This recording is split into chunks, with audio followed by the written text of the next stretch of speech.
तो इस एपिसोड की शुरुआत में हम सवन को देखते हैं जो कि एक जगह लैंड होने के साथ ही कहता है मैं फाइनली टियानवान सिटी आ चुका हूँ और यहीं पर लियो किंग भी रहता है। ये कहने के साथ ही वो आगे बढ़ने लगता है। तभी उसके पीछे से एक आवाज आती है जो कि उससे कहते तुम वहीं पर रुको, तुम मुझे छोड़ के ऐसे आगे नहीं बढ़ सकते। ये कहने के साथ ही वो वहाँ पर लैंड करता है। हम देखते हैं और कोई नहीं बल्कि लिंगजी था। लिंगजी सवन से कहता है तुम अपनी फ्लाइंग स्पीड की मदद से तुम मुझे बुली कर रहे हो, इसलिए तो तुम मुझे पीछे छोड़ के यहाँ पर आ गए। अब ये बात सुनने के बाद सवन उससे कहता है मैं तुम्हारी वजह से पीछे रहा हूँ, नहीं तो मैं कब का लिंग उनके पास पहुंच जाता और उसके साथ डेंग कर रहा होता। दूसरी तरफ लिंगजी इस बात को हटाते हुए सवन से कहता है क्या तुम्हें पता है पिल रीजन का रास्ता यहीं से है, क्योंकि यहाँ पर एक स्पेशल वर्म होल है जिसका इस्तेमाल करते हुए हम पिल रीजन के अंदर काफी आसानी से पहुंच सकते हैं। और हमारे लिए अच्छी बात है कि स्पेशल वर्म होल को और कोई नहीं बल्कि लिन क्यूंग लीड कर रहा है, इसलिए हम उससे मदद ले सकते हैं। अब ये बात सुनने के बाद सवन खुश हो जाता है। वो उससे कहता है अगर ऐसी बात तो हम लिक्यूंग के पास जल्दी पहुंचेंगे। लेकिन उसकी बातों को काटते हुए लिंगजी उससे कहता है लेकिन वो अभी के समय डिफिकल्ट में है, क्योंकि यहाँ पर कई सारे लोग ऐसे भी हैं जो कि उससे आगे बढ़ना चाहते हैं और वर्म होल का कंट्रोल खुद लेना चाहते हैं ताकि वो टियानवांग सिटी का सबसे पावरफुल इंसान बन सके। और इसके अलावा मैंने तुमसे सिखाया था स्काई थ्रेड चेंजिंग या टेक्निक इस्तेमाल मत करना, क्योंकि अगर तुमने ऐसा किया तो बर्निंग फ्लेम वैली को पता चल जाएगा। भले वो विंड लाइटनिंग पवेलियन की तरह लोग ना हो, लेकिन फिर भी तुम उससे संभाल के रहना। अब लिंगजी की बात सुनने के बाद सवन एक नोट कर देता है और उससे कहता है तुम ये मुझे दूसरी बात कह रहे हो, इसलिए तुम बेफिक्र हो जाओ, मैं स्काई थ्रेड चेंजिंग टेक्निक का इस्तेमाल नहीं करूंगा। फिर लिंगजी उससे कहता है क्या तुम्हें पता है नाइन ड्रैगन लाइटिंग फ्लेम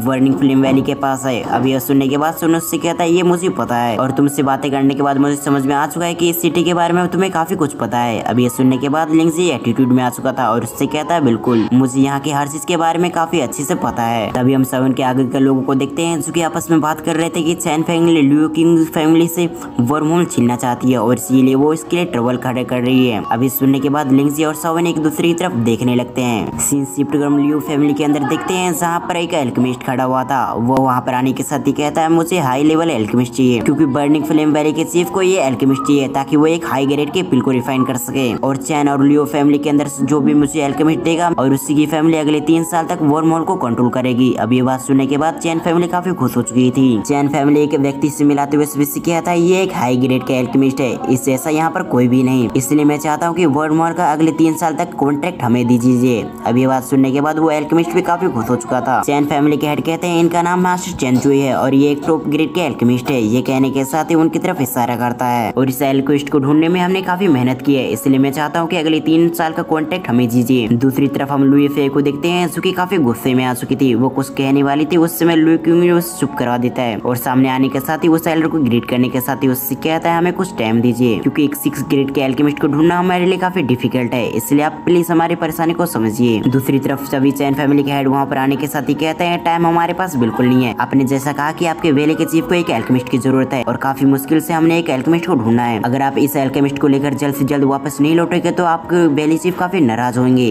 अब उसकी ये बात सुनने के बाद एल्डर चूक घबरा जाते हैं। वो अपने मन में कहता है इसने जो भी कहा बिल्कुल सही है, इसलिए मुझे इसी एल्केमिस्ट को लेकर यहाँ से जाना चाहिए। फिर वो अनाउंसमेंट करते हुए सबसे कहते हैं लुई फैमिली अगले 3 साल के लिए चैन फैमिली के पास वर्म होल का कंट्रोल रहेगा, इसलिए आप इसमें कोई भी तरह से इंटरफेयर नहीं कर सकते और अगले 3 साल के लिए स्पेस वर्म होल चैन फैमिली मैनेजमेंट करेंगे। अब उसकी बात सुनने के बाद ये सभी लोग काफी हैरान हो जाते हैं। वो सभी समझ चुके थे कि अब वो यहाँ पर कुछ भी नहीं कर सकते, इसलिए वो सभी काफी उदास हो जाते हैं। तभी वहाँ पर एक आवाज आती है जो कि सभी से कहते हैं एक 6 ग्रेड के एल्केमिस्ट सबसे रेयर होता है। अब जहाँ से ये आवाज आई थी वो लोग वहीं पर देखने लगते हैं, जहाँ पर वो सभी देखते हैं कि एक व्यक्ति जो कि हवा में फ्लोट कर रहा था। हम देखते हैं ये और कोई नहीं बल्कि सावियन था जो कि वहाँ पर आने के साथ ही लैंड करता है और उसकी स्पेशल एनर्जी की वजह से आसपास की जगह तबाह हो चुकी थी। दूसरी तरफ लियो किंग अपने मन में कहता है मुझे ऐसा क्यों लग रहा है कि मैं इस व्यक्ति को जानता हूँ। दूसरी तरफ तभी हम देखते हैं वहाँ पर एक व्यक्ति आता है जो कि और कोई नहीं बल्कि लिंगजी था। लिंगजी वहाँ पर आने के साथ ही कहता है हम यहाँ पर काफी समय बाद मिल रहे हैं। ये कहने के साथ ही वो वहाँ पर लैंड करता है। अब लिंगजी को देखकर लियो किंग काफी खुश हो चुका था। वो वहाँ पर आने के साथ ही उससे कहता है तुम्हारा स्वागत है यहाँ पर, अरे वैसे तुम मुझे बताओ यहाँ पर तुम्हारा आना कैसे हुआ। तभी सवन वहाँ पर आने के साथ ही लियो किंग से कहता है यहाँ पर हम काफी समय बाद मिल रहे हैं। अब इस बात को सुनने के बाद वो समझ चुका था ये कौन है। इससे पहले वो सवन का नाम लेता है, उससे पहले लिंगजी उससे कान में कहता है यहाँ पर उसके साथ कुछ गड़बड़ चल रही है, इसीलिए अच्छा हो कि तुम इसकी आइडेंटिटी के बारे में किसी से बात ना करो। अब ये बात सुनने के बाद लिंगजी वहाँ पर शांत हो जाता है और उससे कहता है हम काफी समय बाद मिल रहे हैं और मुझे विश्वास नहीं हो रहा कि तुम डॉजिंग लेवल पे पहुंच चुके हो। दूसरी तरफ हम लियो फे को देखते हैं जो कि अपने मन में कहती है ये तो सावियन है। फिर वो आगे बढ़ने के साथ ही उससे कहते हैं हम काफी समय बाद मिल रहे हैं और मुझे तुमसे मिलने के बाद काफी खुशी हो रही है। ये कहने के साथ ही लियो फे वहाँ पर शांत हो जाती है, क्योंकि उसे पता था कि सावियन के साथ उसके रिश्ते कुछ खास नहीं है। शिफ्ट प्रोग्राम सेवन को देखते हैं। एंसुकी लियू किंग से कहता है मुझे पता चला कि तुम किसी ट्रबल में हो, इसलिए मैं तुम्हारी मदद करने के लिए आ चुका हूँ, इसलिए तुम मुझे बता सकते हो आखिर तुम्हारी प्रॉब्लम क्या है। इससे पहले लियू किंग जी कुछ कहता है, उससे पहले चैन फैमिली के हेड आ गए। एनसी कहता है ये तो एक डोजोंग है, इसलिए तुम एक छोटे से लड़के के आ जाने से इतना खुश क्यों हो रहे हो। तुम अभी ये सोचो कि वर्ड होम तुम्हारे हाथों से निकला जा रहा है, इसलिए तुम्हें कुछ करना चाहिए। दूसरी तरफ लियू किंग जी उसकी बातों को इग्नोर करते हुए सब एनसी कहता है नहीं हमारी कोई भी परेशानी नहीं है, यहाँ पर सब कुछ ठीक है, छोटी मोटी जो प्रॉब्लम है उसी में खुद डिफेक्ट कर सकता हूँ, इसलिए तुम इसके बारे में फिक्रमंद मत करो। लेकिन तुम मुझे ये बताओ कि आखिर तुम्हारे टियानवो सिटी में आने का रीजन क्या है। दूसरी तरफ सावन को ये बात अच्छी से पता था कि वो इससे मदद नहीं लेने वाला, इसलिए सावन खुद एल्डर्सू के सामने जाने के साथ ही उससे कहता है मैं इस एल्केमिस्ट के साथ कंपटीशन करना चाहता हूँ, क्योंकि मैं भी यहाँ पर टियर 6 का एक एल्केमिस्ट हूँ। अब ये बात सुनने के बाद एल्डर्सू हैरान हो गए थे और उसकी तरफ देखते हुए उससे कहता है क्या तुम एक एल्केमिस्ट हो। तभी चैन फैमिली के हेड वहाँ पर आने के साथ ही कहता है लगता है तुम हमारे एल्केमिस्ट को काफी अंडर एस्टिमेट कर रहे हो, इसलिए तुम इसके साथ कंपटीशन करना चाहते हो। मैं तुम्हें बता दूं ये एक हाई ग्रेड के एल्केमिस्ट है, इसलिए तुम इसका मुकाबला नहीं कर सकते। भले ही तुम्हारे पास डोजोंग की पावर हो, लेकिन इसके बावजूद तुम इसका मुकाबला किसी भी तरह से नहीं कर पाओगे। लेकिन उसकी बातों को काटने के साथ ही वो एल्केमिस्ट आगे आता है और सेवन से कहता है अगर ऐसी बात है तो मैं तुम्हारे सोल पावर से कंपटीशन करना चाहता हूँ, अगर तुम में है हिम्मत तो मुझसे कंपटीशन करो। ये कहने के साथ ही वो खुश होकर आगे आ चुका था। दूसरी तरफ हम सेवन को देखते हैं। उससे कहता है अगर ऐसी बात है तो ठीक है। अगले सीन में हम सेवन और उस एल्केमिस्ट को देखते हैं जो कि आपने सामने आ चुके थे। सेवन उससे कहता है अगर तुम चाहो तो तुम इस पे सबसे पहले सोल पावर का इस्तेमाल कर सकते हो। लेकिन दूसरी तरफ वो एल्केमिस्ट तो काफी घमंडी था, इसलिए वो सेवन से कहता है नहीं बच्चे मैं तुम्हें पहले मौका देना चाहता हूँ। ये कहने के साथ ही वो मुस्कुरा रहा था। दूसरी तरफ हम सेवन को देखते हैं जो कि उससे कहता है अगर ऐसी बात हो तो ठीक है। ये कहने के साथ ही वो अपने सोल पावर को इस्तेमाल करने लगता है, जिस वजह से हम देखते हैं वो एल्केमिस्ट दब चुका था। अब उसे इतनी आसानी से हारता देख सभी लोग हैरान हो गए थे। वो सभी समझ चुके थे कि सेवन की सोल पावर बहुत ज्यादा है। इसी प्रोग्राम चैन फैमिली के हेड को देखते हैं जो कि ये नजर आके देखने के साथ ही उनके कुछ कदम पीछे जा चुके थे। वो अपने मन में कहता है ऐसा नहीं हो सकता, ये इम्पॉसिबल है कि ऐसा कुछ हो। उसके इतना कहने के साथ ही हम उस एल्केमिस्ट को देखते हैं जो कि अपने एक शील्ड बनाने की कोशिश कर रहा था। वो उससे कहता है तुम लड़के कुछ भी कर लो लेकिन फिर भी तुम मुझे नहीं हरा पाओगे। ये कहने के साथ ही वो अपने एनर्जी के साथ वहाँ पर एक शील्ड अपग्रेड कर चुका था। अब उससे ऐसा करता देख सावन अपनी जेट फ्रेम से बने हुए एक हैमर से उस पर अटैक कर देता है। उससे ऐसा करने के साथ ही वो शील्ड डिसिपेयर हो चुकी थी। अब ये नजारा देखने के बाद सभी लोग काफी हैरान हो जाते हैं। अब दूसरी तरफ हम एल्केमिस्ट को देखते हैं जो कि इसकी वजह से काफी इंजर्ड हो चुका था और वो जमीन पे जाके गिर जाता है। अब इसी सीन के साथ हमारा ये पार्ट यहाँ पर एंड होता है। अब इसका नेक्स्ट पार्ट भी बहुत जल्द अपलोड हो जाएगा। इसके लिए पार्ट 1